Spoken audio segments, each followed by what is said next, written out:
Welcome to Culturally Left. I'm Tempo, and today we'll be interviewing Ben Diskin, voice actor on Aggretsuko, Digimon, and a whole lot else. Ben, would you mind introducing yourself? Hey, my name's Ben Diskin. I'm the voice of Haida from Aggretsuko, and I'm a voice actor. I've been doing this stuff since I was like 6 years old, so I've been in just a whole bunch of cartoons and video games like Hey Arnold when I was a kid, Codename Kids Next Door, Kingdom Hearts as young Xehanort, Joseph Joestar from JoJo's Bizarre Adventure, and just a whole bunch of other stuff that is not coming to the top of my. Oh, I guess an Eric Sparrow, because people like to remind me of that from Tony Hawk's Underground. And that is me. And then, as far as your furry roles, you've been in Top Cat, Oh, that's right. Yeah, I was in Top Cat. you've been a mole in One Punch Man, That's yes, I was a Ground Dragon, I believe his name is. then you were a squirrel in Squirrel Boy, Okay, yes, I think I was Cousin Eddie in that. Yes, and you're Humphrey in some of the Alpha and Omegas. yeah, just the sequels though, not the original, but yeah. It's still canon. Oh man, before we get to anything in your current life, the Digimon fairies demand that I ask, is Shoutmon your Digisona? uh, I mean, no. I don't know. I don't think any of the Digimon really represent me as a person. So I'm gonna say no. But I do appreciate the fact. First of all, I think he's more of a singer anyway than like a rock singer than a voice actor. So yeah, Tiny robot dragon rock and roller. yeah, rock and roller or rowdy rocker in the Japanese, that kind of yeah. So it's close. But I am not a rock dude. I cannot rock and roll at all. It's okay, we just need to get that Shoutmon shout out. In order, I guess, I played Spook in Top Cat. I guess this isn't in order. I was Eddie J. Squirrel, Cousin Eddie in Squirrel Boy. I was Humphrey in the Alpha and Omega sequels. Oh boy. Let's see. They're there. There's a.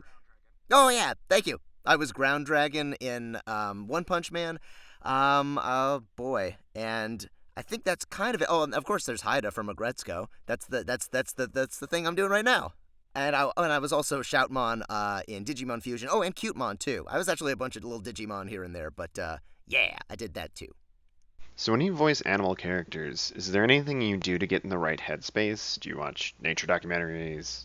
To do animal characters, I think it really depends on the type of character I guess it is. Like for instance, with Humphrey, he's actually a wolf. He's not like an anthropomorphic wolf living in a city. He's a wolf.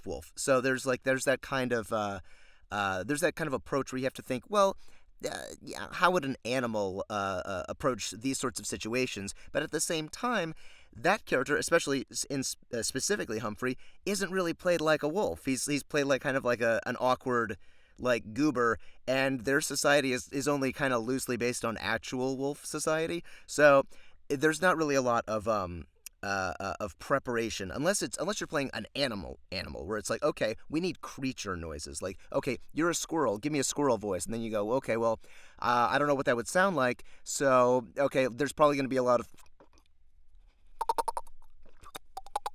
stuff like that thrown in because it's like, okay, he makes those little squirrel noises, and you have to combine that with actual dialogue. So maybe think pitched up, it's a small little character, or if they just want full on creature, doesn't sound like a human being, at that point it helps to do research. But like for instance, oh, okay. In this project, it hasn't come out yet, so I can't tell you what it is. It's not a huge thing, but I play like a porcupine. It's one of the things.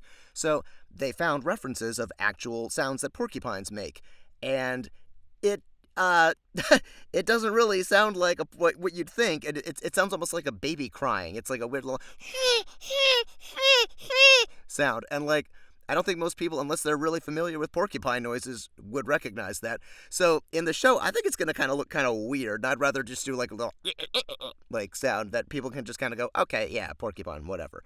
Uh, yeah, exactly. But there's not typically a lot of research that goes into it unless it's something that's very specifically calling for the animal features to be really like a big part of it. Like I was not in Zootopia, but like if I were, they'd have to go, okay, your character is this type of character, so we need a lot of sounds that would come from that character that would remind us that this character is still an animal despite wearing clothing and walking upright and living in a city. Since we're on the topic, what animal characters did you have the most fun voicing? Geez. Haida's up there. But what's funny about Haida is that he is not like really an animal. I mean, he's technically a hyena, but it's not like he has to like do like the hyena laugh or anything like that. I guess.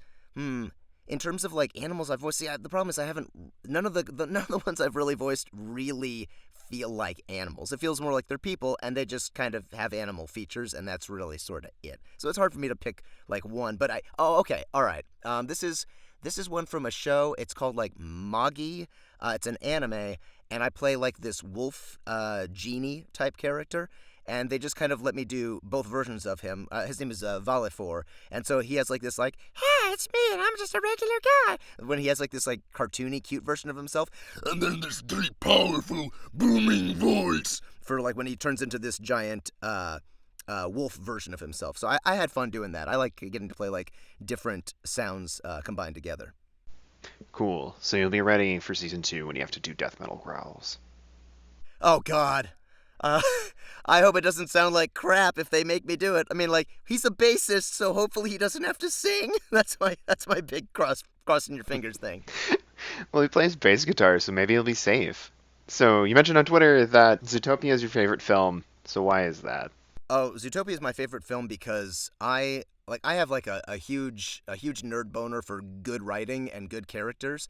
And the reason why I like it is because I feel like it does such a good job of tackling some very sensitive issues like racism and sexism in a way that doesn't like hit you over the head with a hammer. Like I like how, for instance, Judy is she's a victim of what in our world would be sexism. In their world, it's sizeism. Like, oh, you're too small to be a good cop, as opposed to you're a woman, you can't be a good cop. But it's very relatable. So even if you're male or you're female, you can relate to that kind of an experience. And Nick Wilde he's very cynical, but at the same time, you can understand how he got that way without them, making the entire story about Nick and making you just hate the city of Zootopia. So I really like the choices that they made before they actually finally released the film, because originally it was featuring Nick and it was way too dark and unpleasant. But I appreciate good storytelling. I like the mystery of the film because like it's interesting. The more I've seen it, the more I'm like, oh, I completely missed that. What a clever little thing that they put in there. Like, for instance, there's clues early on in the film that the night howlers are made from plants because the first person that freaks out about this is a florist. And so it's like, oh shoot, I didn't even realize that until like the 20th time I saw the film. So like I love detail like that where you just keep noticing. And also all the animal puns in the background are hilarious. So like, but that's just because I love puns. Kill me. But that's what that is. So yeah, I think that's probably really why it's like one of my favorite films. And also, I ship the crap out of those two. I want them to fall in love in Zootopia 2. Come on, let it happen. Let there be a Zootopia 2. Can that happen? I just want that. I'll accept, even if there's no romantic subplot. Fine, just give me a second movie. And it's a Disney film, so we have pretty good odds of seeing a sequel. Maybe. Well, you never know. There was a time when they were making sequels for everything, and they were not the best quality. And then now it's like, well, it did really well. I don't know though. So, I mean, hey, Frozen 2, Wreck-It Ralph 2, come on, Disney, come on, give me that Zootopia 2. Oh yeah, my primary job is being a novelist, so I appreciate that everything comes back around. It's like Back to the Future. I also appreciate that they didn't go with the shock collars. Yeah, and you wouldn't want to see the city saved. You'd want to watch Nick burn it all to the ground. And that's not exactly a Disney movie right there. No. Zistopia. So I couldn't find anything on whether there's an English dub in production for the shorts of Aggretsuko. There is not. No, the English short. Excuse me. The aggressive Retsuko shorts only aired in Japan, and they're online. It's technically illegal to watch them, but I mean, where else are you going to see them? But no, that's only in Japanese. Okay, well, I look forward to you guys doing a dub of those hopefully in the future. I'm always up for another 100 minutes of Retsuko. I hope so. You never know. Did you guys watch those? So when we auditioned for this, I actually did not watch them. I wasn't even aware of them until after I'd already submitted my auditions, and then I was like, hey, I wonder if there's stuff online that I could have looked at for like reference. And then I found them, and I was like, you know what, I'm gonna watch this anyway. It looks cute, and I wound up watching. I think they were up to like 84 at the time, and so I just wound up sitting through just watching all 84, and I was like, this is great. Oh my god, oh, I really want to do this. And it made me kind of like regret a couple of my my audition decisions because I'm like, oh, that's what they were going for. Oh, oops. But it wound up working out in the end. So go fig. Cool, cool. So that influenced your performance? I know sometimes you get to see the completed show for a dub, but other times the animation's done after you voice it. Oh, so the not being able to see the original Japanese was I'd say kind of a drag for me because I really wanted to, but the Netflix show specifically because they're that is different from the original stuff, the shorts. The Netflix stuff was not out in Japan either, so you couldn't like watch that in Japanese and go, "Gotcha, know what they're doing." So all I really had was like a picture of the character and a really basic description that kind of unfortunately did not really help me too much when figuring out what to do vocally. So for Tone, I auditioned for three guys: Komiya, Tone, and Haida.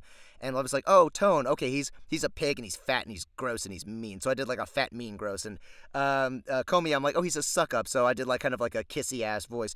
But for Haida, the image that they showed was it's actually from like the first episode we see him in, where he's like saying like, I don't envy you girls one bit, and he has like this look on his face of like with, I mean, you can't see me, so saying doesn't help, but like his eyes are like kind of raised, like eyebrows are kind of raised, like eyes are like half lit, and I was like, oh, maybe he's like kind of this like ladies man, yeah. So like I did the audition with like, yeah, man, what's up? Yeah, it's just kind of way too cool for school. Yeah. And I got it anyway, and I got there, and they were like, yeah, so we like the voice, but that was like way too like hip and cool. We don't want that. He's a dork. And I'm like, oh, well, okay. Then I was like, so wait a minute. So you want my voice, and you want him to be a dork? And they're like, yeah. And I'm like, so you just want me to be me? And they're like, yeah, that's pretty much what we want. I'm like, okay. So it was actually a pretty easy transition to what they wanted because it was just me acting the way I would act if I had an office job. And that's what that was. Oh man, so now we arrive at the furry trivia moment for the interview because I was watching the special features for Disney's Bolt, and apparently that same thing happened to Susie Essman. She came in with all these ideas for voicing Mittens, and they said, no, we just want your normal voice. You already sound like a stray cat. Perfect. Makes your life easier, doesn't it? So when you can watch the Japanese dub of an anime already finished, do you get a lot of inspiration from that version? I've noticed some English voice actors don't sound like their Japanese counterparts. Do you base it more on the physicality of the character? So typically, when it comes to anime and the difference between the language versions, I would say when we audition in the first place, we're encouraged to just sort of like you can listen to it for like a reference, but it's mainly for tone as opposed to the actual voice. So our job is not to try to sound like if the Japanese guy could speak English fluently and that's what it is. It's just to say, here's my take on it and see what they think. And sometimes they go for somebody who sounds really, really similar to the Japanese, and other times they just go, you know what? We actually like something that sounds a little different. And usually the people who make those decisions, by the way, are not the English producers. It's the Japanese producers in Japan who hear it and go, I like that a little more. Let's go with that. So it's very much just sort of dependent on the actor's initial idea and what comes from that. And then because there are differences with the language in general. A lot of times, a performance that works in Japanese with the Japanese language really doesn't translate well. Not just in terms of the word choice, but in terms of the performance. It's just like for instance, there's this thing in anime where it's like high pitched squeaky girl voices that sound cute as opposed to sound really really irritating, and that's something that's very difficult to find when it's spoken in English. Usually it's just piercing and annoying. So they have to find some kind of balance that plays like it alludes to the original without just trying to duplicate that and fail miserably. Right, yeah, because some of it's not even a linguistic difference, it's a cultural one. It It's like how in Full Metal Alchemist, the Japanese Alphonse Elric is way more deferential in his tone. Oh yeah, exactly. I mean, we don't have like senpai kohai relationships here, and it's like nobody likes us like, oh, Ben senpai, how are you? Hi Ben pai. Like nobody does that. It's like it would just be weird. So like if I had like a little brother, he wouldn't talk to me that way, especially in America. Hell, he'd probably talk to me really badly. Like it's that because so yeah, there's definitely that kind of thing where they have to make sure it doesn't feel too. I'll just say it too weeby. Uh, and then yeah, that happens.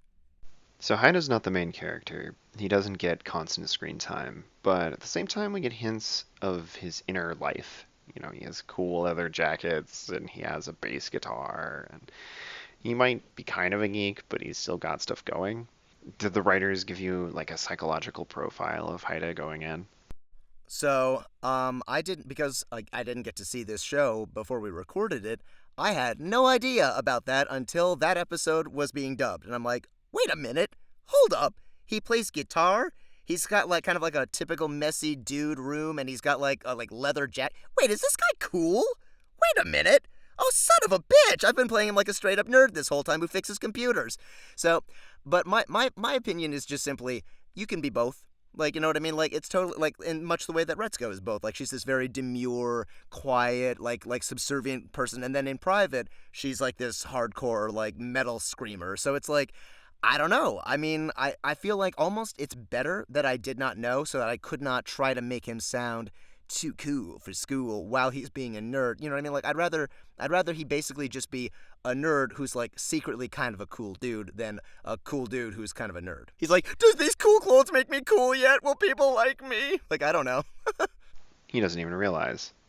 Exactly. Well, I think that's really kind of a theme of this show is basically don't judge a book by its cover because like Retsuko's like that. Even like Tsunoda, the little like doe girl, she seems to just be a suck up, but then it's like no, she actually is actually pretty smart and she knows what she's doing. It's like not everybody is just exactly what they appear to be. So even Tone, he has like a couple of moments where suddenly he's like, all right, I'm not gonna be a dick for a second. Listen, you need to get your life in order because you're fucking up. And then she's like, wow, thank you. And he's like, nah, I'm just a shitty boss. What do I know? And it's like, wait a minute. Oh, there might be very, very, very, very, very deep down in there a decent person. Huh, who'd have thought? And I think there could be a few more varies in there, but you get my point. So like, I like that. I like complicated characters that are not just one thing and then that's it. So yeah, they do that a lot in this show, and it's really good to see that. We forget this a lot in storytelling, but people are complex. We contain multitudes. Everyone is more complex than they seem. I think that's why he doesn't feel like a stock character. He has multiple things going on, Yeah, right. like a real Yeah. person you'd meet. Well, yeah, I guess you could call it that. I mean, like, she's taking one for the team, but it totally benefits really only her at the end of the day. Because we see, like, Retsuko getting dumped with all of her work, so it's... I think Tsunoda would argue that she's taken one for the team, but that's debatable. Yeah, one of the themes of this season was learning to accept not only complexity within yourself and contradiction, but to accept it in others too.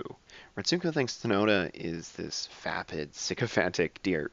I would say Haida's his version of self-acceptance is recognizing when he's being kind of an incel. Like he's, you know what I mean? Like he kind of comes to this conclusion on his own that like, okay, wait a second. So I've literally hospitalized myself because of feelings I have for a girlfriend I never had and who may technically never actually have existed in the first place.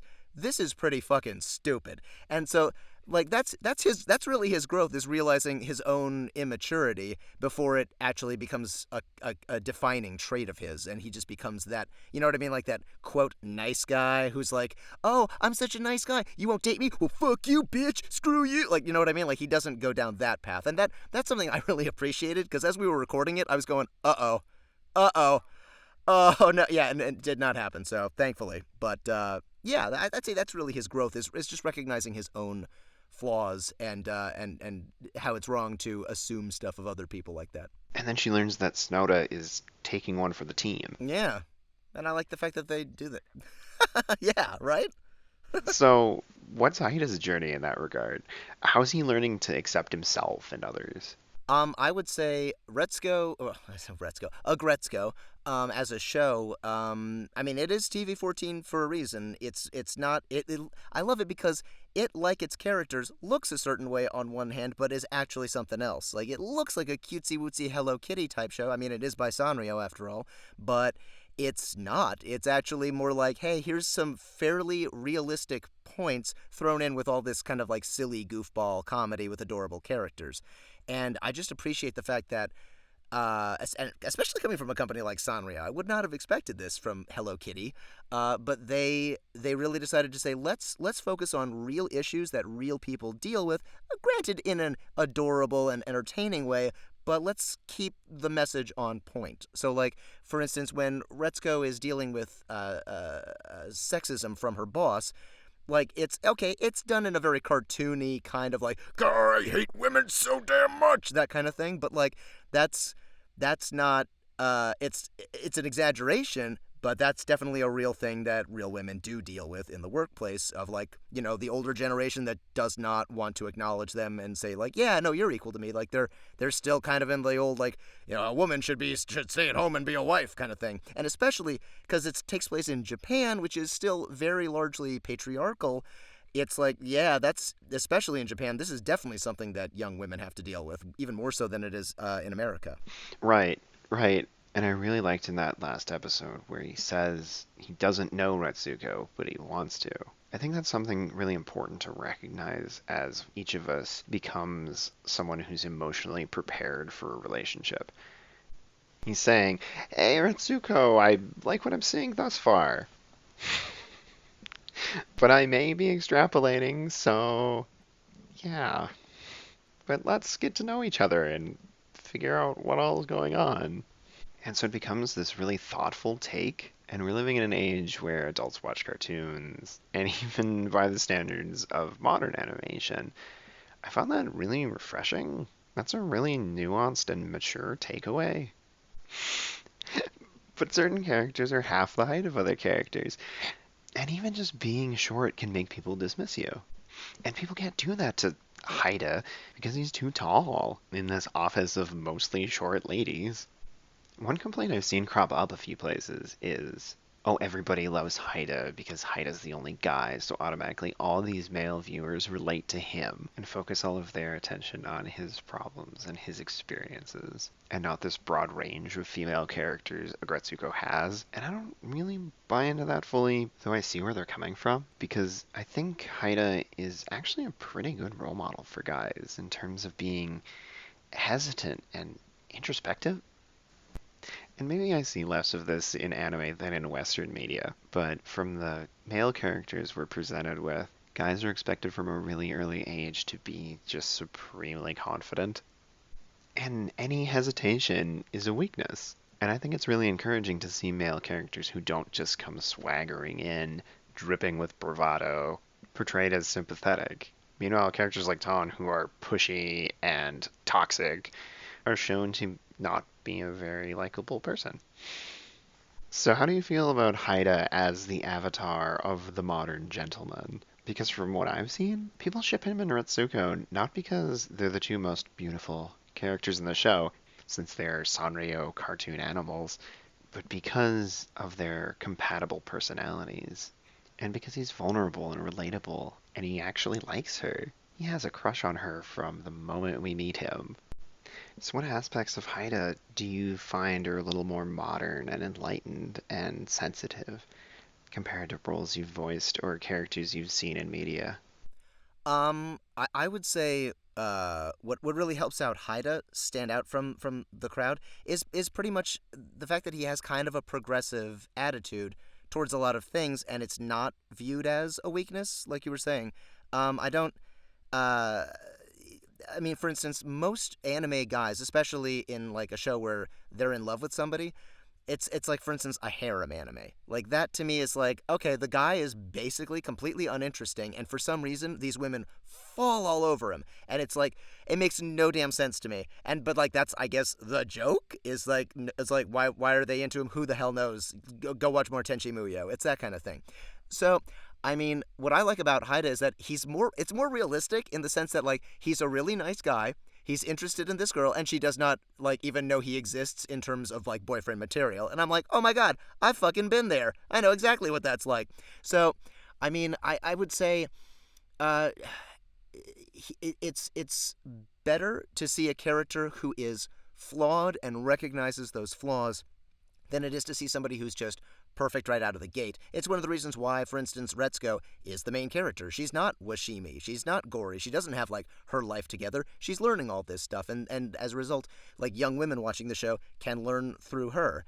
And I think Haida being, like, kind of, I don't want to say idealized, but, like, viewed as, like, hey, he's, like, the good character in this show is kind of nice, because normally he'd be more of a background character, and there would be, like, I don't know, some dude who looks like Haida after work who's like, yeah, bitch, yeah, why don't you get in my car, let's go. And she goes, okay, like there's none of that. Instead, what she realizes is, like, pinning certain attributes onto somebody else in an attempt to fall in love with them is not okay, and it's better to meet somebody who's actually going to treat you decently. And that's why she winds up breaking up with Rasasuke, because she was just projecting the whole time. So, yeah.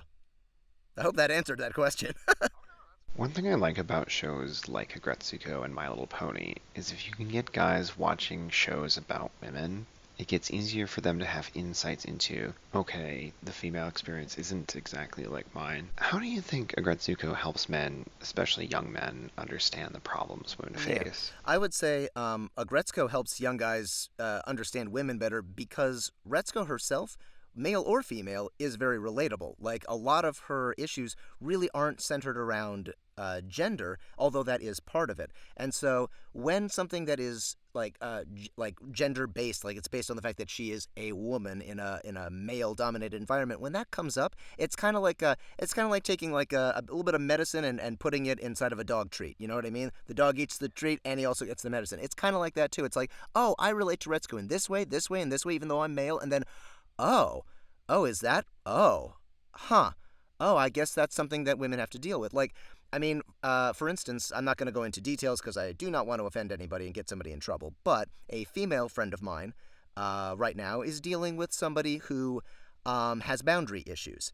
And it's like he does not understand that, like, following her to her favorite hangout spots and, like, staring at her from afar is not cute. It's not endearing. It's creepy. And it's like, but see, from a guy, like, especially if you're a heterosexual guy, like, you have no idea what it's like to have dudes bigger than you trying to hit on you. It's intimidating, and it's like, and that's what women deal with. They're, I mean, like, not every woman is weaker than every man, but, like, on average, statistical averages, females tend to be the fairer sex. And so if you're like a regular woman and there's like some average guy, he's probably bigger than you, probably stronger than you, and that can be really intimidating, even if he has no intention whatsoever of hurting you. And so as guys, we need to recognize, like, okay, we're not coming at a perfectly equal playing field. A woman hitting on a guy and a guy hitting on a woman feel very, very different.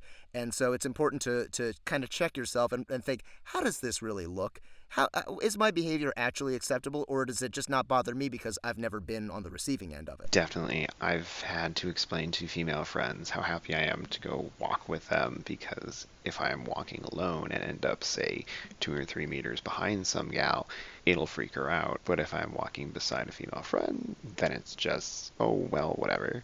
And this surprises them because it's hard for them to step into my shoes, just like it's hard for me to step into theirs.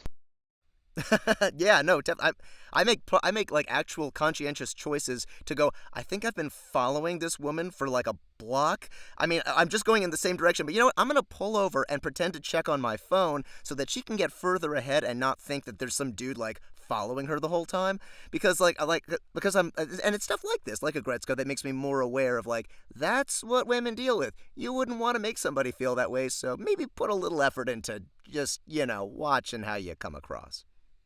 And there's some definite overlap between Aggretsuko and Zootopia in that regard. They're using animal characters to erase your preconceptions. They're saying, this isn't racism, this isn't sexism, this is speciesism.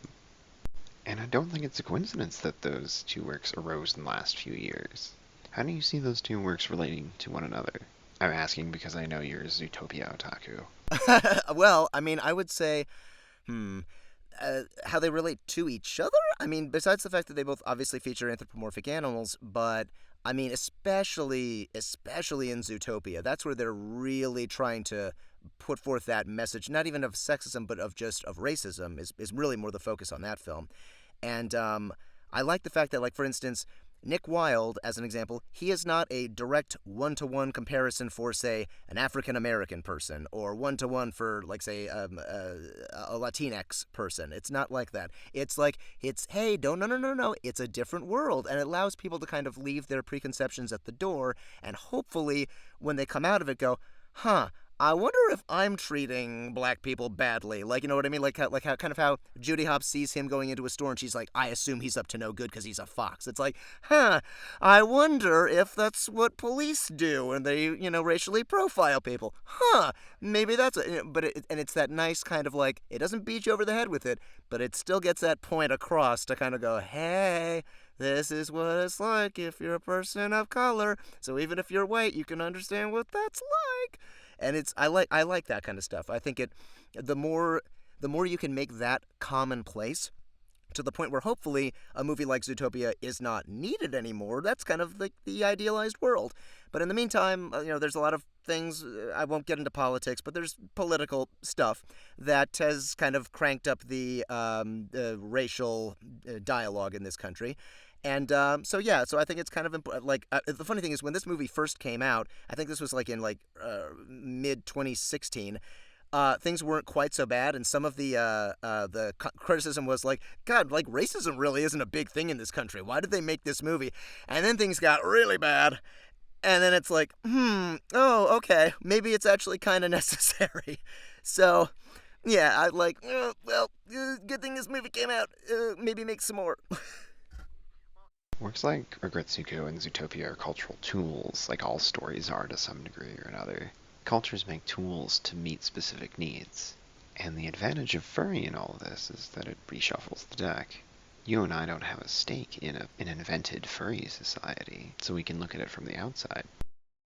Exactly. Yeah, I don't have any preconceived notions of anthropomorphic huskies any more than I have anthropomorphic dragons and like, oh, they're bad because they're like, no, like that doesn't exist. It's like, yeah, it's some creature that has human-like qualities, not a person. I don't know any dragons walking around and checking their mail. Like, I'm not worried about a real dragon biting my head off in the real world, so I can look at that and just say, nope, that's something different, and view it kind of unhindered. So, aside from Haida idly wanting to punch the guy... Oh, Rosasuke, yeah.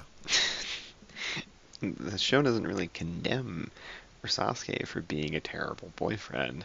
The guy's just not mentally equipped for romance. It's Japanese, what are you gonna do?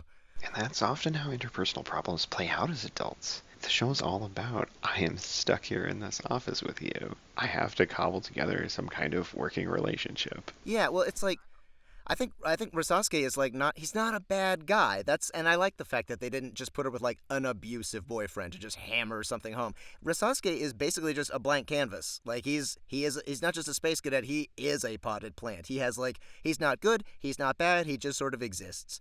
And so it's kind of nice that like that's what they use to sort of it really makes it clear, cuz the whole thing with like his face turning into like this like handsome sexy version of him and his voice getting like very sexy even though he's like still monotone and like bland. That is like a perfect metaphor for what Retsuko's doing. She is projecting her idea of an ideal boyfriend onto a blank canvas, and that's really what he is, as opposed to, hey, what if we make her date some guy who's a piece of shit, so that, and it's like they're not trying to do that. They're just like, you know what? In real life, relationships are more like this. The people get together, and then nobody's bad, nobody's mean. It just doesn't work, and it's like puzzle pieces that don't really fit, and they break it off, and they go their separate ways, and it's not the end of the world. And I prefer that to some sort of like, we're just trying to do this for drama's sake, that kind of thing. Aggretsuko is really all about workers, too. It's not about people like Ton, and even he's only middle management. In addition to gender politics, it's an examination of the modern corporate system from the point of view of an everyman or every panda. What do you think the show has to say about labor and the work-life balance and how we define ourselves with work versus home? Oh, well, I mean, first of all, I've never actually worked in an office, so it's kind of hard for me to go, oh, yeah, I know exactly what that's like. But I think that the show is trying to put together this thing of who you are at work and who you are in your personal life can be different and frequently kind of have to be in order for you to survive. I mean, like Retsuko, for instance, at work, very, very demure, very, very like submissive and kind, and just wants everybody to get along and wants everybody to like her, so she puts up with a ton of crap. But even like when she's not doing like death metal karaoke, like she's just hanging out with her friend Puko, she's like, I want to fucking smack that guy in the face. Like drives me. In other words, she needs that. You can't just be like this corporate drone because you'll drive yourself to insanity. And like unfortunately a lot of like office jobs from what I understand really can be extremely soul crushing, and it kind of puts you in a position where you understand where people are coming from. Like for a while, because I'm an actor, I didn't understand the concept of the weekend. I was like, I don't get it. Like everybody goes, oh my god, it's the weekend, let's go get drunk, and I'm like, it's pretty much like kind of every day for me because I don't have like a 9 to 5 job. I don't get it. And then you watch this show and you go, oh, that's why people go crazy on the weekend, because wow. So I mean, it's a show that is depicting office life, granted in a comedic sense with anthropomorphic animals, but at the same time, it's trying to get a point across, which is, yo man, this shit is hard. It might not be backbreaking physical labor, but it's mentally really, really tough. Aggretsuko also fits in with the cultural zeitgeist, recognizing that we are in late-stage capitalism, that we are recognizing flaws inherent in this structure. No one in the show except Ton, who is older, says, you should be thankful you have a job. You don't just come here for a meal ticket. He argues this isn't just a day job, and in fact that there's no such thing, that you should define yourself by your work, which is a very old school attitude. What does Aggretsuko have to say, and you can tell I'm from academia here, about the relation between society and the self? Yeah, I think I know what you mean. Well, I mean, I look at a guy like Tone with his attitude. Like, her job is really, really tedious and really, really boring. It's really hard to get passionate about that kind of work. But for somebody like Tone, yeah, he values it as more than just a paycheck, a means to an end. It's like, this is, if you take this job really seriously, then, you can go far and you can be somebody within the company and like, look at me. I struggled to the top and look where I am now. It's that kind of thing. And it's, I mean, I feel like more of the younger generation, like the millennial generation, looks at this and goes, this crushes me. I don't want this. This is like, why does it have to hurt in order to be successful? And it's that kind of like that the differing ideals of the different generations. And so like his idea of like hard working basically is put up with your boss's crap. That's how he described. Like his experience was like, oh, the boss was mean to me, and I had to just suck it up, eat a ration of shit, and you keep on going. But now it's harassment. So like that's his perspective is like, look, I'm just giving what I got. I'm not a bad guy here, and her position is like, dude, you're a fucking asshole to me for like no reason. You could just get the same results by being like nice to me. What is this? And it's I view it as more of like a generational struggle, and it's the same thing with like Tsubone as well, where she's like this like older woman who thinks that like, oh, I'm helping you by giving you all my work, and it's kind of like, well, she's getting out of work herself, but at the same time, she probably really does believe that by like loading up this poor girl with a bunch of work that overwhelms her, that she's making her stronger. You see, I'm helping you. It's that kind of like weird. And that is also a very Japanesey type thing to do, like see how much you can take kind of thing. And I feel like the more modern audience, including like more like millennials in Japan, look at this and go, you know what? No, this is not okay. I don't like this, and this is wrong. This needs to stop. And so it's cool to see those two different viewpoints in the same show, and they both kind of have their merits. It's not like it's just a one-sided thing. Because, I mean, Tone really is successful because of how hard he works. And it's like, all right, I mean, he's a jerk, but it has worked for him. So there is a certain degree of truth to it. And granted, not everyone can be the manager. It worked for him, but all these other people it apparently didn't work for. And that brings us back around to the idea of art as the mirror of society. Now that you're a darling of the furry fandom, I'm required to ask if there's any animal you've always thought of yourself as. Well, see, this is why when anybody says like, "Oh, Ben's a furry now," I'm like, no, because like I don't want to make a claim like that unless it's really true. And I don't really associate myself with any animal. Like I think a while ago I took like one of those like what is your spirit animal quizzes on Facebook, and I got like a wolf or something like that. But I'm like, okay, but like it's not like I go, I really associate myself with that of a wolf. Like I don't have that kind of like I am a lion, I am a dragon. Like it's just like I like the design of that animal. I think it looks cool. Hey, that the anglerfish is a crazy looking fish, but like okay, I think it's a neat design. I don't think I'm an anglerfish. So, I kind of I don't really have a fursona. If I did, it would kind of have to be Haida, but not because he represents who I like am on the inside. It's because he's just me if I had fur and worked in an office. And one aspect that becomes apparent as you dive into furry culture is that fursonas are as much aspirational as they are representative. Right, like you could be like skinny and be really muscular for your fursona, that kind of thing. Right. And it's also a performative act in a way. You're saying, I want you to react to me as if I'm a hyena. I want you to react to me as if I'm a fox. Because people expect cleverness from a fox, whereas if you're an otter, okay. you just want to have fun and eat sushi. In that way, it's really just a signal. And I'm not putting pressure on you to pick a persona, don't worry. Okay, good. But that is the game furries play. That's the game everyone's playing all the time in the furry fandom. How do you want me to interact with you?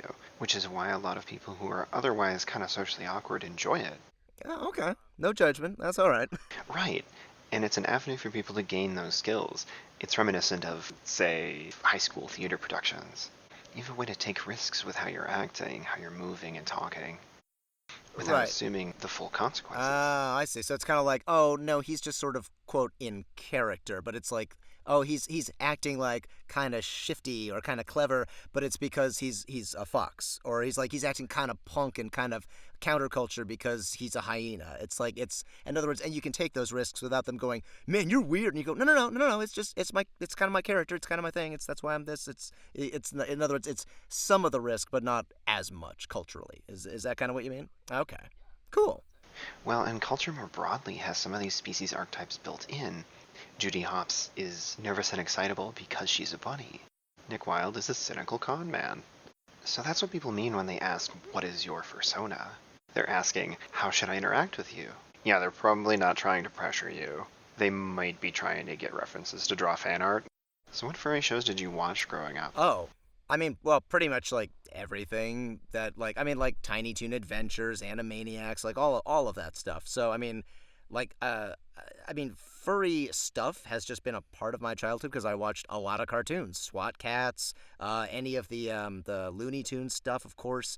So to me, it's not even about like, are anthropomorphic animals appealing? It's really just like, yo, this is something that I've seen throughout my life. It's familiar to me. It's kind of comforting. So, you name it. If it was on in the 90s, I was probably somebody who either was a fan or at very least watched it and had heard of it. So, hell, I watched like Captain Bucky O'Hare when that was a thing. So, yeah. So they're kind of everywhere. And then there's like it's technically furry, but it's not really. Like there's furry characters and stuff that really don't focus on that. Like there's like Beast Man or Beastmaster or whatever his name is in like He-Man, for instance, like that kind of thing. So like to me, it's just like, yeah, it's anthropomorphic animals are kind of ubiquitous. I don't think that's the right word, but they're everywhere in cartoons. It's almost interchangeable. You know what I mean? It's like, you watch cartoons? Yeah. You watch furry stuff? Well, I guess yeah. So. But it's not like I go, I've got to watch this stuff with the furry animals. That's my thing. You know what I mean? Are there shows you watched as a kid that you've gone on to voice? Because you were on Scooby Doo, right? Well, kinda, but I was on Be Cool Scooby Doo, which is a more modern version of that show, and I think maybe something, yeah, oh, that's right. It was one of the earlier versions of that, but like in terms of like, oh, I grew up watching this and I was also in it. Really, that's only Hey Arnold, realistically speaking. There's no anthropomorphic animals in that. So that's as close as it comes, I would say. Okay. And you probably caught some episode of Top Cat. Well, those are the movies that I'm in. So like that's yeah. I just meant, are there franchises that you watched as a child that you later voiced? Oh, I mean, like I voiced Shoutmon and Cutemon in Digimon Fusion, and I wouldn't say I was a child. I think, I don't remember how old I was. I think like 15, 16, or something like that. When like the original Digimon series was out. So like I did watch that, and so then it's like, okay, now I kind of am, but like it's not like my characters interacted with the original cast as far as I know. But you're still an Ascended fan. Yeah, yeah. Oh, yeah. Oh my god, boy, those poor guys who worked on Digimon. Oh, Jesus, they had to put up with so much crap from me. Oh, because like I would be the one going through every single script as it was airing, going, "That's wrong, that's wrong, that's wrong, that's wrong." Okay, no, he's not a saber-toothed tiger. Darulumon is actually a wolf. You can tell because it's the onomatopoeia garuru for growl and doriru for drill. Dorirumon, garurumon. That's what he is. It's a wolf. It's not. Oh, Jesus Christ! And so like everybody behind the scenes would be like, "All right, Ben, we'll fix it. We'll change it. Fine. Cutemon's a boy, not a girl. We get it. Okay, fine." Like, I drove everybody fucking bananas. It is a miracle that they still work with me on shit. I'm not, like, yeah. So, yes, an Ascended fan, that would be the one. Yeah. Okay. You're about my age, so I figured there had to be a spread in there where the reboots or the continuations. But it sounds like you did the Digimon mythos a service, because I imagine not every anime dub has like lore and continuity mastery. Yeah. Yeah, well, usually they have, like, there's a word for it. It's like, it's a type of director, but I forget what it's called, like a quality director. It's something like that, but he's the one who would normally be there to check all that stuff out with like the previous versions and make sure everything was cool. But we actually did not have one for that show, so I wound up forcefully taking the mantle and being a dick. And it was to the benefit of your art? I hope it was. I hope it did. Because, like, a lot of people didn't really watch Digimon Fusion. So I was like, well, okay, I pretty much busted people's balls, and, like, the show was not a hit. I mean, we didn't even dub the third and final story arc of that show. One thing I've found from talking to people in animation and video games is that one cannot always see the long-term impact of a work. And so it's tough feeling, oh, that sunk, that went nowhere, but then that's someone's favorite thing. But when they first saw it, they were a kid, they weren't a movie critic or a game critic, and so they couldn't go give it 4 stars. So what work are you most well known for? And what's the one that we should all go see because we probably all missed it? Oh, okay. Let's see. So, for me, it's Codename Kids Next Door, which was on Cartoon Network, I think about, I'm going to say 15 years ago. And that's because, like, the target audience for that was, like, the 8 to 12 range. So now all of those kids who were in that range, and obviously we're not going online, like you said, being, TV critics, well, they're all old enough now to have disposable income and to go to conventions. So I'll go there and people go, "Oh my God, number 1 and number 2 from Kids Next Door." And I'm like, wow, you saw that? It's that kind of thing, because, like, it kind of doesn't even really dawn on me. I mean, actually, when that show was on TV, like, in its original run, I was the assistant instructor at a karate dojo, and none of the kids, none, had heard of that show, knew what the heck it was. None. I even asked them, like, "Hey, you watching the show called Kids Next Door?" They're like, "I don't know what that is." And meanwhile, the creator, who was at the time living in New York, he would just meet people, like, on the streets who would go, "Oh my gosh, I love Codename Kids Next Door." And I'm over here like, okay, he's just BS me. This show nobody's watching this. And then, those kids grow up and suddenly they come out of the woodwork and go, "Yo, you were like the voice in my childhood." And I'm like, oh, cool, okay. As for something I've done that I don't think anybody watches, okay, it's an anime. It's called Erased. It's like, listen, I'm brutally hard on myself. Most of the stuff I do, I don't go, "Oh, that could be better." I go, "Wow, that was horrible. What was I thinking?" when I see the finished product. That one, I'm actually kind of proud of. So it's probably a lot better than I give it credit for. And it's one of the few times where I'm playing like an actual very serious character who's not goofy and silly and cartoony, and I don't get to play that very often. So I wish people got a chance to see it. It was on Hulu for a little while, and I know it's an Aniplex show. So if you want to buy the Blu-ray or DVD, like, it's It's a lot of money. I think it's like $120 or something for like the show, and the show's only like I think 12, 13 episodes long. So a lot of people go, yeah, that's just too pricey for me. I don't want to get it. Or they go, oh, I don't have Hulu, so I didn't see it. But I really wish people got a chance to see it because I'm actually kind of proud of that one. And yeah, I would say that's the other one. So it's a recognized Kids Next Door, and nobody watches it, but I wish they'd see some of Erased. We'll make sure to get the trailer for Erased in the description. We'll inspire them, correct this injustice. So Haida's a musician. What kind of music does he play? Does he listen to?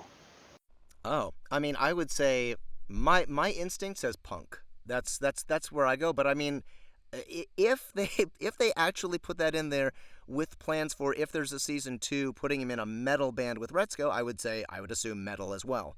But in terms of like him, and again, this is kind of me going like, well, what did I like? Like, well, I guess like, like angry white boy music. That's what I'm guessing he listens to. You know what I mean? Like all of like or even like some emo stuff like what is it? Oh gosh, My Chemical Romance, like Welcome to the Black Parade. I feel like he's probably into that sort of stuff. That's that would be my guess. But yeah, so I would say punk, angry white boy music, whatever that really means to you. I just like saying angry white boy music, and probably some metal, maybe. I don't know if it's death metal, but maybe something along those lines with lots of like yelling and stuff. Well, he'll be listening to metal soon. Yeah, on his iPod shuffle that he never threw out or something. So Haida still has the same My Chemical Romance playlist that he had in 2010. Yeah. And he's a bass player. He probably doesn't have much of an ego. Oh my god. Haida will be fine in season 2 when it goes full Josie and the Pussycats, Gem and the Holograms, but Aggretsuko, they'll form a band, it'll be great, and we'll get to find out what instrument That would Federico be plays. awesome. I'd say lead guitar. That's my guess. Yeah. So you know a decent amount about Japanese culture. How much of that comes from voice acting anime, and how much of that comes from you being a fan in your off hours? Oh. The Japanese culture stuff for me is, it comes in a bunch of different ways. Like I said, I did martial arts for a very long time, and that was Japanese martial arts. There was that. There was also, I always liked anime from like not the first time I saw it. The first time I saw anime was Sailor Moon, and I was very confused. It was a combination of, why is there a giant ball of sweat coming out of somebody's head, to, how come I really, really like the transformation sequences like a lot? I don't get it, because I was a little too young to really figure that out. And but then it was like Dragon Ball Z. That's what did it. The original dub from Canada. I was like, holy crap, this is amazing. And I was like, guys, there's this show. It's on at like 6:30 in the morning on Saturdays on like KCAL 9 instead of Fox or the WB. Oh my god, you gotta watch it. And I got a bunch of my friends watching, and we're like, holy crap, this is really awesome. So I've been an anime fan for a long time. I'm familiar with the Japanese language, but I will never say, oh, well, I speak Japanese. Like, I don't. Not at all. And then as a voice actor, doing anime, you hear the language so much, and you get exposed to the culture so much just through that simple medium, that a lot of it it does become osmosis. You just sort of go, oh yeah, this is something I've seen before. This is something I've heard before. Oh, and I also visited Japan, and I got to see a lot of that firsthand. So it's like, hey, cool. So I guess there's nothing specifically special about being a voice actor that does it, because you can also be a voice actor for American animation and like never touch anything Japanese and have no idea what it's like. In fact, actually, there's an episode of Codename Kids Next Door that is a Dragon Ball Z parody. And for that, number 4, he turns into number 4 Go, which is like, or number 4 Ku or something like that. He's basically Goku.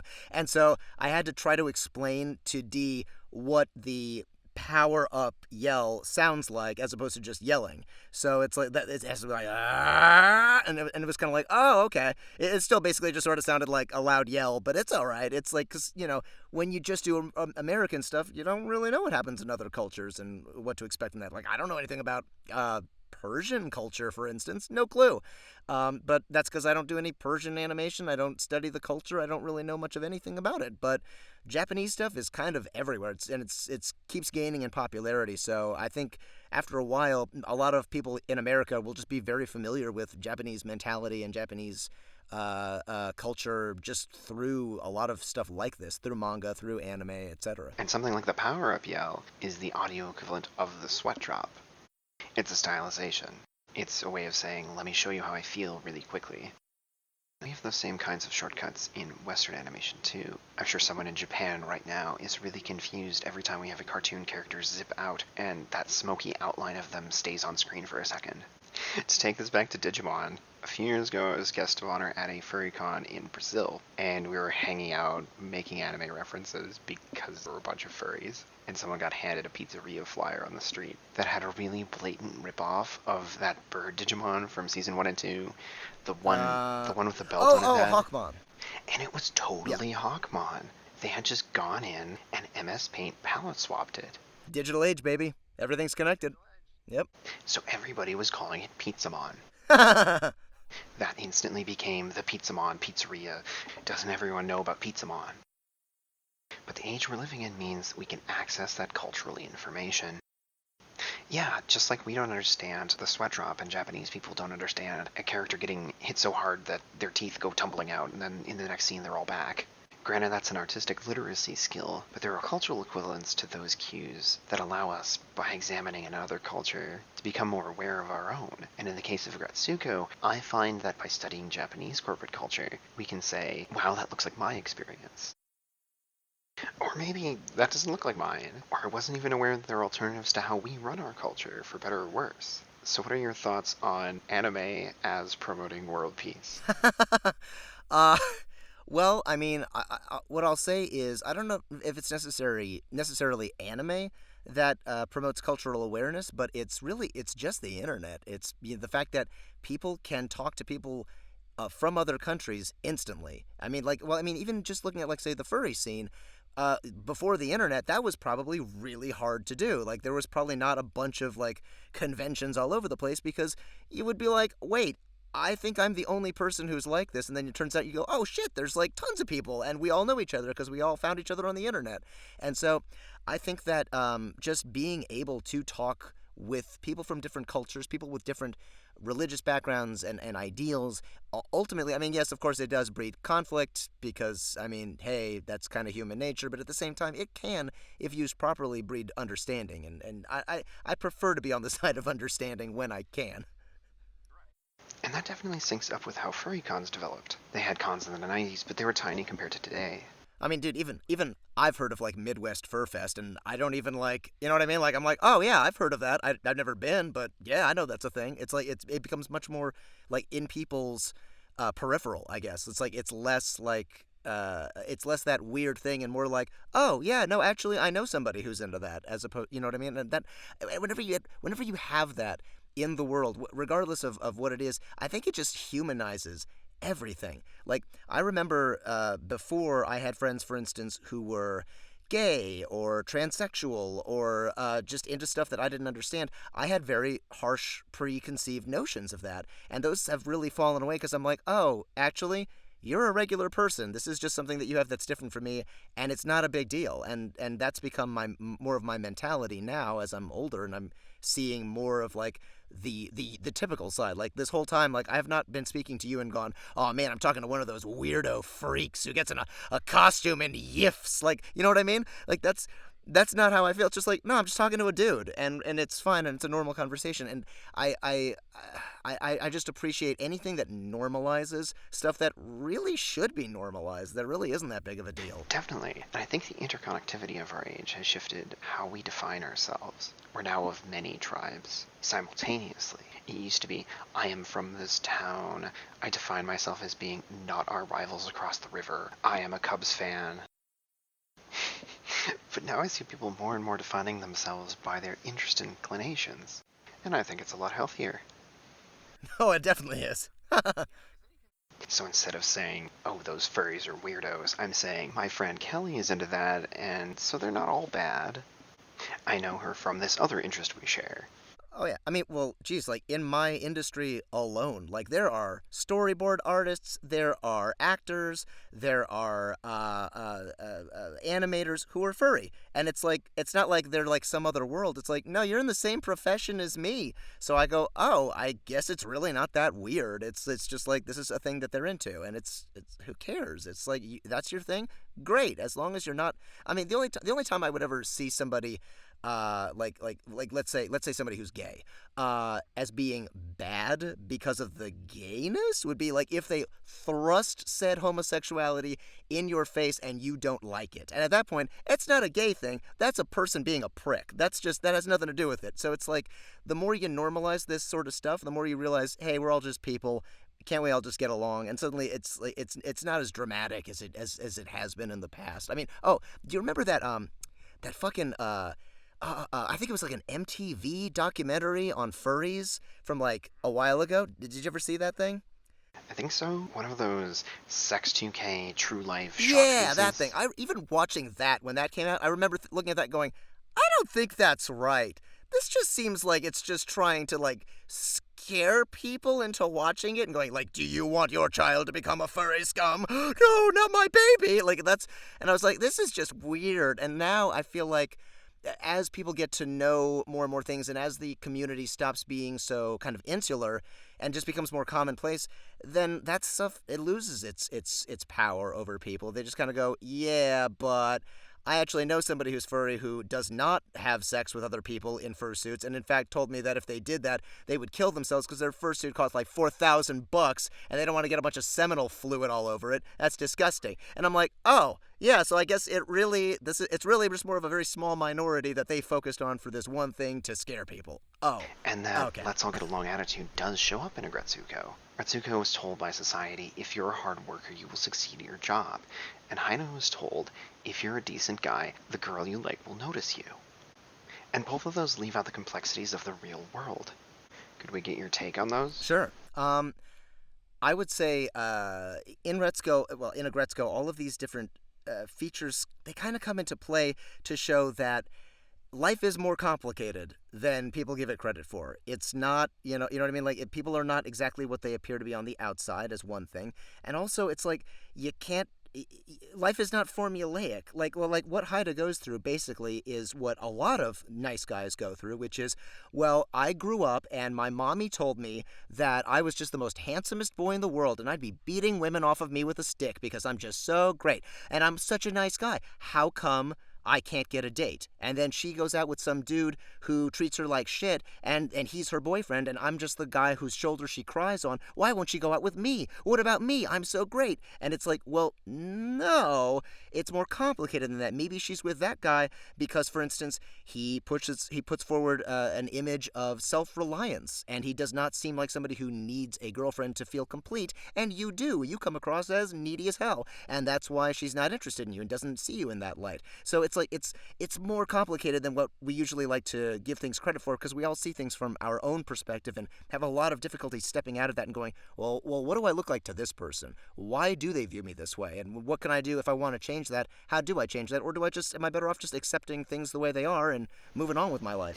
Yeah, and again we're getting into the purpose of art in society, but that lesson's useful for people to know. We tend to assume cartoons are just for fun, but they teach us some of the most basic answers. They really do, yeah. I'm big into, as we see in Zootopia, when you're a storyteller, the space on that form that says, what is the moral argument of your piece, is impossible to leave blank. If you leave that blank, you're just not paying attention to what moral argument you're making. There's an argument for not being ham-fisted and preachy, but every meaningful word has some kind of statement it's making. I said you can even argue that that's irresponsible, too, as a storyteller. And Aggretsuko certainly has some moral arguments in mind. What's your take there? The idea of art having a purpose.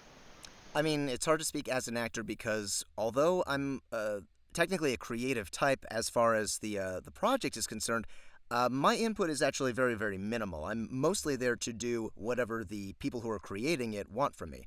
So I might want to take it down a certain path, and they might say, yeah, that's not what we want, do it our way. And that's just something that I have to deal with. But I'd say as an individual, just just looking at things from an artistic standpoint, I want everything that I see to have some kind of a point beyond just shock value. Like, look, if I want just like stupid comedy that's like ridiculous, okay, I'll watch Family Guy. Like, not everything has to be brilliant to really like leave its mark, but I appreciate stuff like that so much more because I feel like I get a lot more out of it. And it doesn't have to be preachy, it just has to have a purpose to exist other than like dick jokes, fart jokes, you know what I mean? Like, give me something, even if it's just an episode of a show that's otherwise stupid, and it's just there for, like, you know, to sit yourself down in front of and lose a few brain cells. I still want to have, like, those moments where I go, oh, you know what? I see what they're doing with this, and I appreciate them going there and showing that. So the next person we have lined up from Aggretsuko is Jason Boraz, Aggretsuko's death metal voice. Get him to teach you how to do the metal scream, because I still have no clue how to properly do that. Okay? Yay! Get him to unleash all the secrets of how to properly scream without killing your voice. I have to say it's been really great having you here on Culturally Aft. Arrkay and I will be getting down to business editing this for the upcoming Aggretsuko episode. Nice! Yes! Thanks so much for coming on the show. It's been really cool. No, don't let them know. Oh, so should I? I'm still recording right now. Do you want me to just stop? Okay, folks, that about does it. Yep. Next time we'll be interviewing the death metal voice of Aggretsuko, Jason Boraz, so don't forget to subscribe. In the meantime, remember that whether you're a rowdy rockin' robot dragon or a sensitive hyena punk, your voice has power. The power to influence your corner of the world, the power to better understand others, and in the process yourself too. This has been your host, Tempo. If you're curious about the books I write, you can find links in the description. Until next time, take care.